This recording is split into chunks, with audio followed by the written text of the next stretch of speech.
آپ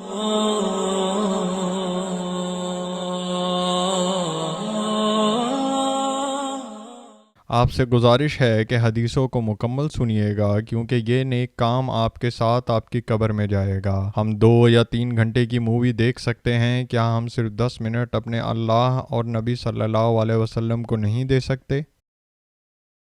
ہدایت القاری شرح صحیح البخاری جلد نمبر 1 حدیث نمبر 226۔ اس حدیث پر کوئی بھی رائے قائم کرنے سے پہلے اس کے آخر میں اس کے فوائد و مسائل ضرور سن لیجئے گا۔ شکریہ۔ اعوذ باللہ من الشیطان الرجیم، بسم اللہ الرحمن الرحیم۔ حضرت ابو وائل سے روایت ہے، انہوں نے کہا، حضرت ابو موسیٰ اشعری رضی اللہ تعالیٰ عنہ پیشاب کے معاملے میں بہت تشدد سے کام لیتے تھے اور کہتے تھے کہ بنی اسرائیل میں اگر کسی کے کپڑے کو پیشاب لگ جاتا تو وہ متاثرہ کپڑے کو کاٹ دیتا تھا۔ حضرت حذیفہ رضی اللہ تعالیٰ عنہ نے فرمایا، کاش وہ ایسا تشدد نہ کرتے۔ رسول اللہ صلی اللہ علیہ وسلم کسی قوم کے گھوڑے پر تشریف لے گئے اور وہاں آپ نے کھڑے ہو کر پیشاب کیا۔ فوائد و مسائل۔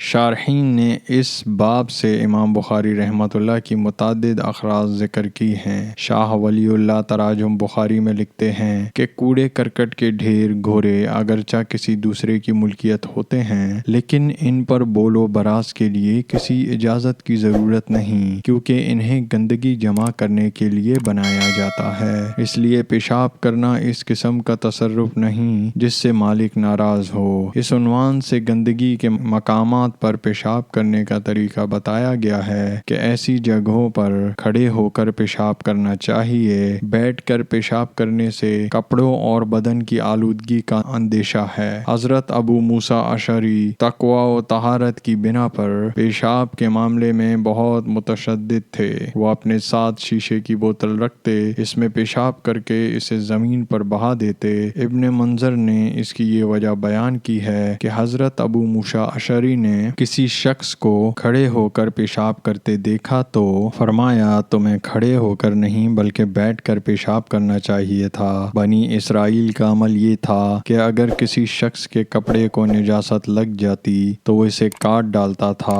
لہٰذا ہمیں بھی پیشاب کے سلسلے میں احتیاط کرنی چاہیے۔ حضرت حذیفہ رضی اللہ تعالیٰ عنہ کو جب اس بات کا علم ہوا تو انہوں نے وضاحت فرمائی کہ پیشاب کے معاملے میں اتنے تشدد کی ضرورت نہیں، کیونکہ دین اسلام کی بنیاد یسر و سہولت پر ہے۔ خود رسول اللہ صلی اللہ علیہ وسلم نے گھوڑے پر کھڑے ہو کر پیشاب کیا، اور اس طرح پیشاب کرنے میں باریک باریک چھینٹوں کا اندیشہ باقی رہتا ہے، لیکن آپ نے اس قسم کے دوراس کار احتمالات کی بالکل پرواہ نہیں کی۔ علامہ ابن بطال نے لکھا ہے کہ کھڑے ہو کر پیشاب کرنے کی روایت ان لوگوں کی دلیل ہے جو پیشاب کے معمولی چھینٹوں کو قابل معافی سمجھتے ہیں، کیونکہ کھڑے ہو کر پیشاب کرنے سے سوئی کی نوک کے برابر چھینٹوں کے اڑنے اور ان کے کپڑوں پر آنے کا احتمال تو عام طور پر باقی رہتا ہے۔ پھر سوئی کی نوک کے برابر پیشاب کے چھینٹوں کے متعلق اختلاف ہے۔ امام مالک نے انہیں دھونا محتسب قرار دیا ہے، جبکہ امام شافعی اسے واجب کہتے ہیں، اور اہل کوفہ نے دوسری نجاستوں کی طرح اس میں بھی سہولت اور رخصت دی ہے۔ اصلاحی صاحب نے تدبر حدیث کی آڑ میں حضرت ابو موسیٰ اشعری رضی اللہ تعالیٰ عنہ ادب تنقید بنایا ہے۔ لکھتے ہیں، بنی اسرائیل سے متعلق ابو موسیٰ اشعری کی بات سنی سنائی معلوم ہوتی ہے۔ اس زمانے میں عرب کے لوگوں کو سابقہ ادیان کے بارے میں جو معلومات حاصل تھیں وہ مدینہ اور اس کے قرب و جوار میں رہنے والی اہل کتاب سے سنی ہوئی تھیں۔ وہ صحیفوں سے براہ راست ناقدانہ واقفیت نہ رکھتے تھے،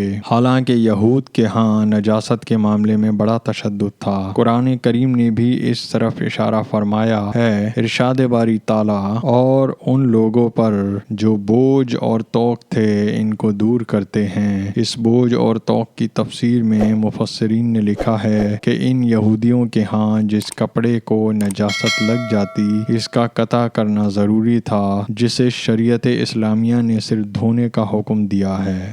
آئیے سب مل کر آپ صلی اللہ علیہ وسلم پر درود و سلام بھیجتے ہیں۔ اعوذ باللہ من الشیطان الرجیم، بسم اللہ الرحمن الرحیم۔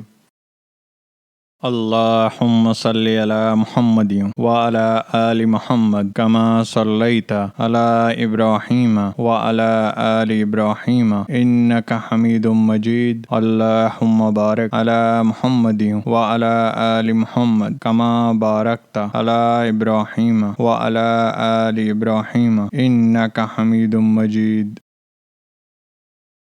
آئیے سب مل کر اللہ کی تعریف کرتے ہیں. سبحان اللہ والحمد للہ ولا الہ الا اللہ واللہ اکبر. آئیے اللہ سے مغفرت، رحم اور رزق مانگتے ہیں. اللہم اغفر لی، اللہم ارحمنی، اللہم ارزقنی. جب آپ کہتے ہیں اللہم اغفر لی، اللہ تعالیٰ فرماتے ہیں میں نے تمہاری مغفرت کی. جب آپ کہتے ہیں اللہم ارحمنی تو اللہ تعالیٰ فرماتے ہیں میں نے تم پر رحم کیا. جب آپ کہتے ہیں اللہم ارزقنی تو اللہ تعالیٰ فرماتے ہیں میں نے تمہیں رزق دینے کا فیصلہ کیا.